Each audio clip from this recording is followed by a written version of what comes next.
संजय कहते हैं, राजन, जिनके शिखर, वृक्ष, लतागुल्म और औषधि सभी विशाल एवं बढ़ेड़ हुए हों तथा जो नाना प्रकार के बड़े बड़े झरनों के उद्गम स्थान हों, ऐसे दो पर्वतों के समान वे महाबली कर्ण और अर्जुन आगे बढ़कर अपने महान अस्त्रों द्वारा एक दूसरे आघात करने लगे।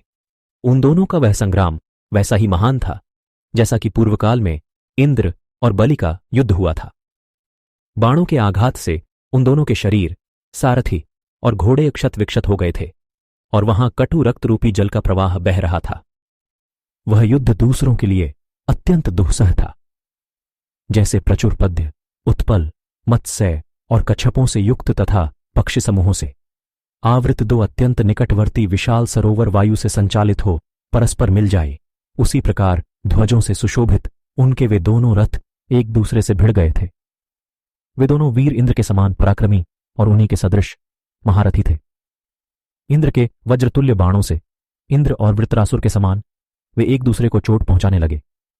विचित्र कवच, आभूषण, वस्त्र और आयुध धारण करने वाली हाथी, घोड़े, रथ और पैदलों सहित उभय पक्ष की चतुरंगिनी सेनाएं अर्जुन और कर्ण के उस युद्ध में भय के कारण आश्चर्यजनक रूप से कांपते लगीं तथा आकाशवर्ती प्राणी भी भय से थर्रा उठे। जैसे मतवाला हाथी किसी हाथी पर आक्रमण करता है, उसी प्रकार अर्जुन जब कर्ण के वध की इच्छा से उस पर धावा करने लगे, उस समय दर्शकों ने आनंदित हो सिंहनाद करते हुए अपने हाथ ऊपर उठा दिए और अंगुलियों में वस्त्र लेकर उन्हें हिलाना आरंभ किया। जब महासमर में अपराह्न के समय पर्वत पर जाने वाले मेघ के समान सूतपुत्र कर्ण ने अर्जुन पर आक्रमण किया, उस समय कौरवों और सोमकों का महान कोलाहल सब ओर प्रकट होने लगा। उसी समय उन दोनों रथों का संघर्ष आरंभ हुआ। उस महायुद्ध में रक्त और मांस की कीच जम गई थी। उस समय सोमकों ने आगे बढ़कर वहां कुंती कुमार से पुकार पुकार कर कहा, अर्जुन, तुम कर्ण को मार डालो, अब देर करने की आवश्यकता नहीं है।